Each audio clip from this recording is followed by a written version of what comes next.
Bismillahirrahmanirrahim. Assalamualaikum warahmatullahi wabarakatuh. Perkenalkan, nama saya Devin Wahyu Putra dari IAIN Samarinda, Fakultas Usuluddin Adab dan Dakwah, Program Studi Ilmu Al-Quran dan Tafsir, semester 4. Video ini dibuat untuk memenuhi tugas mata kuliah Psikologi Agama oleh dosen Bapak Nur Kholik Apandi dengan tema tingkah laku keagamaan yang menyimpang. Langsung saja saya jelaskan apa itu pengertian perilaku yang menyimpang. Perilaku menyimpang ialah perilaku yang tidak sesuai dengan norma dan nilai yang dianut oleh masyarakat atau kelompok. Perilaku menyimpang disebut non-konformitas, sedangkan perilaku yang tidak menyimpang disebut konformitas, yaitu bentuk interaksi seseorang yang berusaha bertindak sesuai dengan norma dan nilai yang berlaku dalam masyarakat. Dalam kenyataan kehidupan sehari-hari, tidak semua orang bertindak berdasarkan norma-norma dan nilai yang berlaku dalam masyarakat. Perilaku menyimpang dipengaruhi oleh kondisi lingkungan dan kehidupan sosial bermasyarakat. Pada masyarakat tradisional, proses penyesuaian sangat kuat. Dalam masyarakat pedesaan, tradisi dipelihara dan dipertahankan. Warga desa cenderung tidak mempunyai pemikiran lain, kecuali menyesuaikan diri dengan norma yang berlaku, yaitu berdasarkan ukuran yang telah dijalankan oleh nenek moyangnya. Sedangkan pada masyarakat perkotaan cenderung menyesuaikan diri dengan perubahan-perubahan yang ada. Dengan globalisasi, komunikasi, informasi, dan teknologi, masyarakat kota dimungkinkan melakukan penyimpangan yang lebih besar dibandingkan dengan masyarakat desa.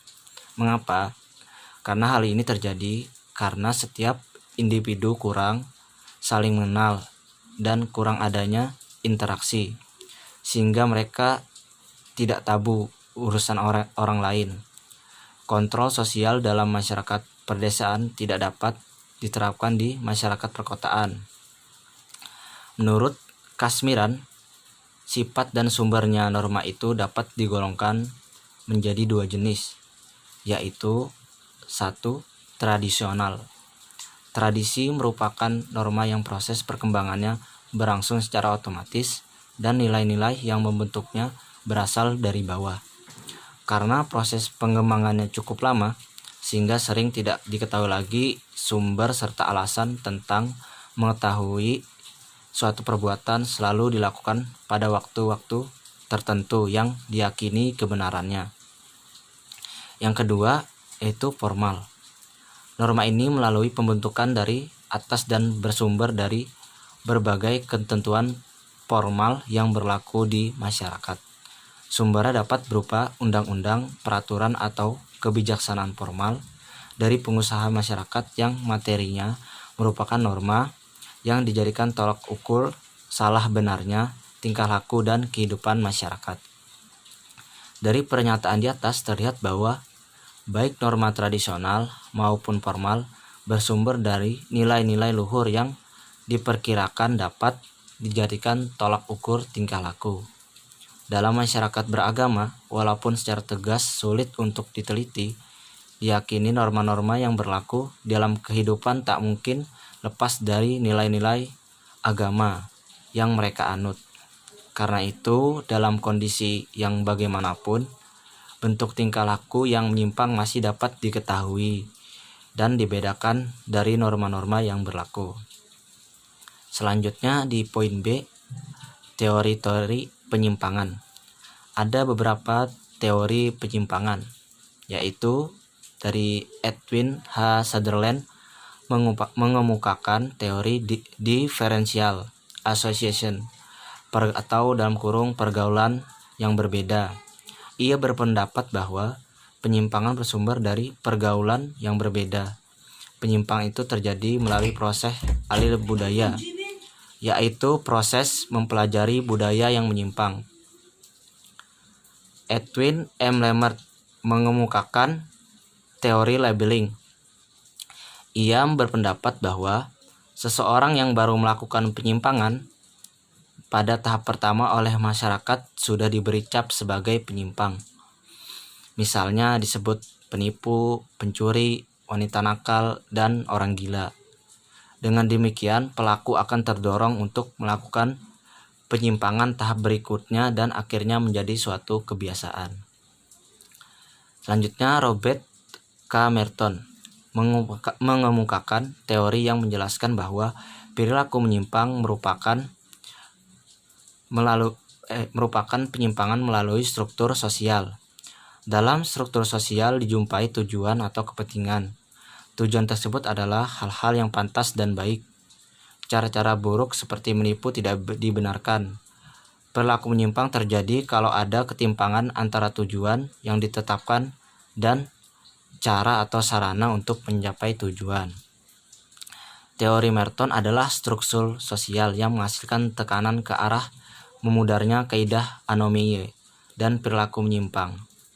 Keadaan yang tanpa kaidah dapat menimbulkan sikap mental yang negatif. Sikap mental itu misalnya usaha mencapai tujuan secepatnya tanpa menurut kaidah yang ditentukan. Merton mendefinisikan 5 tipe adaptasi terhadap situasi sebagai berikut. A. Konformitas atau conformity adalah perilaku yang mengikuti tujuan dan mengikuti cara yang ditentukan masyarakat untuk mencapai tujuan, cara konvensional dan melembaga. Yang B. Inovasi atau innovation adalah perilaku yang mengikuti tujuan bentuk tentukan oleh masyarakat dan memakai cara yang dilarang oleh masyarakat termasuk tindakan kriminal. Selanjutnya C. Ritualisme atau ritualism adalah perilaku seseorang yang telah meninggalkan tujuan budaya tetapi masih berpegang pada cara-cara yang telah digariskan masyarakat. Misalnya upacara dan perayaan masih diselenggarakan tetapi makna dan fungsinya telah hilang. Selanjutnya D. Pengunduran diri. Retreatism adalah meninggalkan baik tujuan konvensional maupun cara pencapaian yang konvensional, sebagaimana yang dilakukan oleh para pecandu obat bius, pemabuk, gelandangan, dan orang-orang gagal lainnya. Yang ke E terakhir, pemberontakan atau rebellion adalah penarikan diri dari tujuan dan cara-cara konvensional yang disertai dengan upaya untuk melembagakan tujuan dan cara baru, misalnya para reformis agama. Selanjutnya poin C yaitu faktor-faktor tingkah laku keagamaan yang menyimpang. Pada kehidupan sosial dikenal bentuk tata aturan yang disebut dengan norma. Norma dalam kehidupan sosial merupakan nilai-nilai luhur yang menjadi tolak ukur tingkah laku sosial. Jika tingkah laku yang diperlihatkan sesuai dengan norma yang berlaku, maka tingkah laku tersebut dinilai baik dan diterima. Sebaliknya, jika tingkah laku tersebut tidak sesuai dan bertentangan dengan norma yang berlaku, maka tingkah laku tersebut dinilai buruk atau ditolak. Tingkah laku yang menyalahi norma berlaku ini disebut tingkah laku menyimpang. Penyimpangan tingkah laku ini dalam kehidupan banyak terjadi, sehingga sering menimbulkan keresahan masyarakat. Dalam kehidupan bermasyarakat, beragama, penyimpangan yang demikian itu sering terlihat dalam bentuk tingkah laku aliran keagamaan yang menyimpang dari ajaran induknya. Adanya perilaku menyimpang terhadap suatu agama tersebut dapat diakibatkan oleh beberapa faktor. Secara garis besar dibagi menjadi 2, yaitu faktor internal dan eksternal. Yang pertama, faktor internal. Di antaranya 1. Kepribadian. Secara psikologi, tipe kepribadian tertentu akan mempengaruhi kehidupan jiwa seseorang. Kedua, faktor pembawaan. Dan selanjutnya faktor eksternal, yaitu faktor keluarga, keretakan keluarga, ketidakserasian, berlainan agama, kesepian, kurang mendapatkan pengakuan kaum kerabat, dan lain-lain. Kedua, lingkungan dan tempat tinggal. Orang yang merasa terlempar dari lingkungan tempat tinggal atau tersingkir dari kehidupan di suatu tempat merasa dirinya hidup sebatang kara. Ketiga, perubahan status, dan yang terakhir kemiskinan. Selanjutnya poin D, yaitu bentuk-bentuk tingkah laku keagamaan yang menyimpang. 1. Aliran klinik. Klinik dapat diartikan sebagai sesuatu yang berhubungan dengan kepercayaan akan hal-hal yang mengandung rahasia dan tidak masuk akal. Dalam kehidupan masyarakat, umumnya klinik ini erat kaitannya dengan praktik perdukunan, hingga sering dikatakan dukun klinik. Dalam kegiatan dukun ini menggunakan guna-guna atau kekuatan gaib lainnya dalam pengobatan. Salah satu aspek dari ajaran agama adalah percaya terhadap kekuatan gaib. Sisi-sisi yang mencangkut kepercayaan terhadap hal-hal gaib ini tentunya tidak memiliki batas dan indikator yang jelas, karena semuanya bersifat emosional dan cenderung berada di luar jangkauan nalar. Yang kedua yaitu konversi agama. Konversi agama adalah suatu tindakan di mana seseorang atau sekelompok orang masuk atau berpindah ke suatu sistem kepercayaan atau perilaku yang berlawanan dengan kepercayaan sebelumnya. Konversi agama banyak menyangkut masalah kejiwaan dan pengaruh lingkungan tempat berbeda. Yang ketiga yaitu ada konflik agama. Konflik agama sebagai bentuk perilaku keagamaan yang menyimpang dapat terjadi karena adanya pemasungan nilai-nilai ajaran agama itu sendiri. Maksudnya yaitu para penganut agama seakan memaksakan nilai-nilai ajaran agama sebagai label untuk membenarkan tindakan yang dilakukannya. Padahal apa yang ia atau mereka lakukan sesungguhnya bertentangan dengan nilai-nilai ajaran agama itu sendiri. Yang keempat yaitu terorisme dan agama.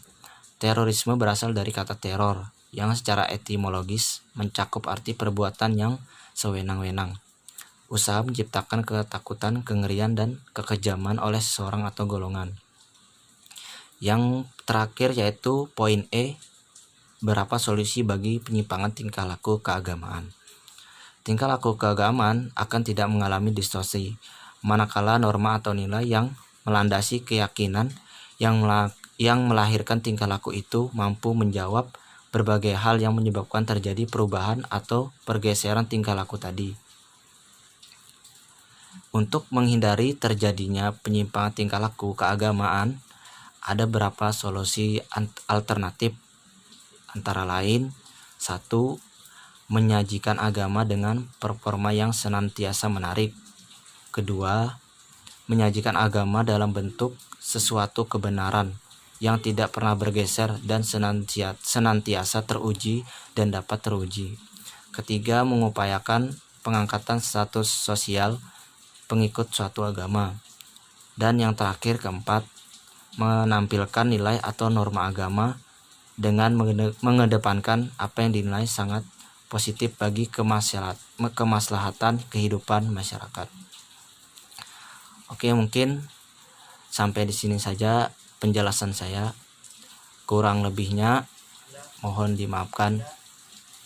Wassalamualaikum warahmatullahi wabarakatuh.